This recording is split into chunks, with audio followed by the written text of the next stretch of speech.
नमस्कार, आप देख रहे हैं न्यूज 24/7 इंडिया। मैं हूं आपके साथ निहारिका सिंह नागर। आइए नजर डालते हैं आज की प्रमुख खबरों पर। शिरोमणि रविदास का 100 करोड़ की लागत से मंदिर निर्माण कराया जा रहा है। इससे पहले बीजेपी प्रदेश में संत शिरोमणि रविदास समरसता रथ यात्रा निकाली जा रही है। आज पनागर विधानसभा में भी रथ यात्रा निकाली गई। वहीं यात्रा के भव्य स्वागत पनागर में विधायक सुशील तिवारी, इंदु भैया एवं पनागर के जनप्रतिनिधि एवं आमजन के द्वारा स्वागत किया का आयोजन किया गया। कार्यक्रम में महामंडलेश्वर स्वामी अखिलेश रानंद जी महाराज एवं भारतीय जनता पार्टी के अन्य सभी कार्यकर्ता शामिल हुए। वहीं यात्रा का स्वागत पनागर विधायक सुशील तिवारी एवं हजारों की संख्या में आमजन उपस्थित हुए। जबलपुर से अमित परोहा की रिपोर्ट। समरसता यात्रा प्रारंभ हुई है। मंच पर विराजमान हम सबके हिंदू हृदय सम्राट महामंडलेश्वर श्री अखिलेश्वर जी महाराज, मंच पर विराजमान जन जन के चहते हम सबके लोकप्रिय अति संवेदनशील विधायक परम सम्माननीय श्री सुशील तिवारी इंदु भैया जी, मंच पे विराजमान हम सबको नेतृत्व प्रदान करने वाले आदरणीय जिलाध्यक्ष श्री सुभाष रानू जी का संदेश लेकर पहुंच रही है। और इसको हम सब भारत माँ के लाल, आवाज बुलंद नहीं है, बहनों की आवाज जरा जोर से आनी चाहिए। हम सब भारत माँ के लाल, हम सब भारत माँ के लाल। मैं कहूँगा चाहे पंथ अनेक हों, आपको कहना है हम सब एक हैं, ठीक है। चाहे पंथ अनेक हों, हम सब हिंदू एक हैं। चाहे पंथ अनेक हों, चाहे पंथ अनेक हों, आपके सहयोग के लिए बहुत बहुत धन्यवाद। इस गरिमापूर्ण मंच पर विराजमान संत शिरोमणि संत रविदास जी महाराज की पवित्र चरण पादुका को मैं नमन करता हूं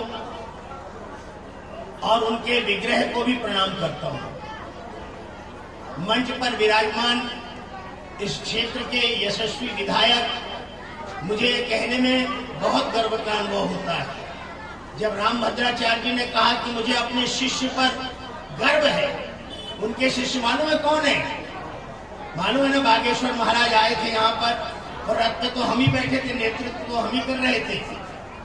जब उन्होंने कहा कि मुझे अपने शिष्य पर गर्व। भारतीय जनता पार्टी के आदरणीय राम तिवारी जी, डॉक्टर सुभाष तिवारी जी, हमारे मंडल के अध्यक्ष अंकुर जी, हमारे भारतीय जनता पार्टी के नेता भाई मिंचू जी और दोस्तों के समाज के सभी पदाधिकारीगण, उपस्थित इस क्षेत्र के गणमान्यजन, मातृशक्ति, आज हमें समरसता यात्रा लेकर पूरे संभाग में चल रही है। इस समरसता अभियान के अंतर्गत जो आज समरसता आपने देखने को मिली है, उससे हम सब अभिभूत हैं।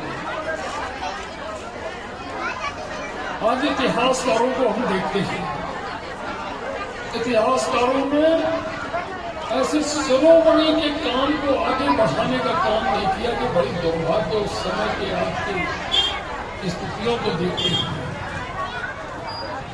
इतिहास में चाहे वो बलिदानी हो, चाहे शिरोमणि हो, चाहे संत हो, इनकी चिंता देश के इतिहासकारों ने भी उस समय की सरकारों ने नहीं की। धीरे धीरे हमारी दूरियां बढ़ती गई और जब दूरियों का संदेश जब रविदास जी ने जब दिया,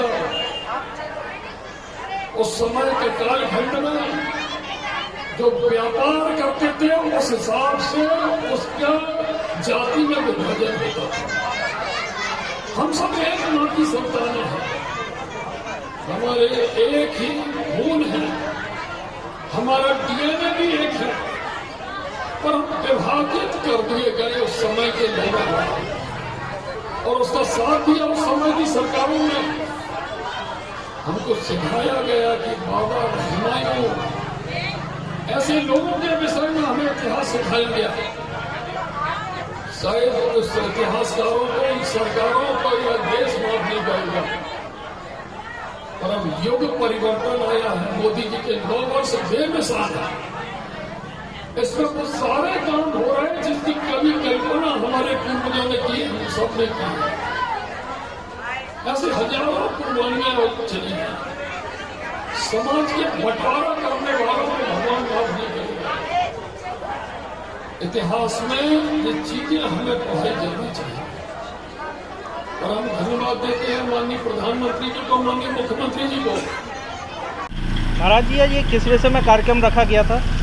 ऐसा है, मध्य प्रदेश में संत शिरोमणि रविदास जी महाराज के मंदिर निर्माण के निमित्त एक यात्रा निकाली गई, जो 5 स्थानों से निकाली गई है। आज पनागर नगर में जो यात्रा आई है, ये बालाघाट से निकली है, छिंदवाड़ा सिवनी होते हुए, नरसिंहपुर होते हुए ये जबलपुर ज़िले में आई है। और जबलपुर ज़िले के ग्रामीण क्षेत्रों का भ्रमण करती हुई ये यात्रा कल नगर में पहुँचेगी। इस यात्रा का उद्देश्य है कि हमारे प्रदेश के यशस्वी मुख्यमंत्री श्री शिवराज सिंह चौहान जी ने किसी बड़ी सभा में घोषणा की थी कि संत रविदास जी महाराज का एक भव्य मंदिर सागर में बनेगा, और उसके निमित्त जन जागरण करती हुई मंदिर एक पक्ष है, लेकिन संत रविदास जी महाराज बड़े क्रांतिकारी संत थे। उन्होंने जाति पाति की व्यवस्था को समाप्त करने के लिए सामाजिक समरसता का संदेश आज से 600 वर्ष पूर्व दिया था। उस समय वो जितने प्रासंगिक थे, उतनी ही प्रासंगिकता उनकी आज भी है। और इस दृष्टि से इसके निमित्त जो समिति बनाई गई, उस समिति के नेतृत्व में यह यात्रा धीरे धीरे गांवों का स्पर्श करती हुई और सागर की ओर जा रही है। सागर 11 तारीख को पहुंचेगी। 12 तारीख को देश के प्रधानमंत्री आएंगे। संत रविदास जी के धाम का या मंदिर के निर्माण के निमित्त वह भूमि पूजन का कार्यक्रम करेंगे। और इस बीच में जो जन जागरण यात्रा निकली है, उसमें हम सामाजिक समरसता का संदेश तत्कालीन भारत में जो संतों ने जागरण किया और स्वतंत्र भारत में संतों के द्वारा जो उपक्रम प्रारंभ किए गए हैं, वो हम जनता के बीच में रख रहे हैं कि छुआछूत, जाति पाति, इसके आधार पर जो विषमताएं समाज में पैदा हो रही हैं, इससे सामाजिक समरसता का जो ताना बाना है वो छिन्न भिन्न हो रहा है। इसलिए समाज में एकात्मता बनी रहे, जाति के आधार पर कोई छुआछूत नहीं चलनी चाहिए। छुआछूत समाज का एक कोड़ है, ये सामाजिक बीमारी है। इसको अपने विचारों के पैनेपन से ही दूर किया जा सकता है। इस प्रकार का संदेश देती हुई, धर्म सभाएँ करती हुई ये यात्रा आगे बढ़ रही। पनागर में भी आज बहुत अच्छा कार्यक्रम हुआ। हमारे जनप्रतिनिधि इस आयोजन में शामिल हो रहे हैं, उनके द्वारा समरसता भोज भी दिया जा रहा है। और ये कार्यक्रम मेरी दृष्टि में सफल भी रहा है, सार्थक भी रहा है, प्रभावी भी रहा है। जनता ने इस यात्रा का बहुत सहयोग किया है। गांव-गांव की मिट्टी, गांव-गांव का पानी, ये सब हम एकत्रित करके और सागर लेकर जा रहे हैं। तो ये सामाजिक समरसता की यात्रा है संत रविदास जी महाराज को लेकर के।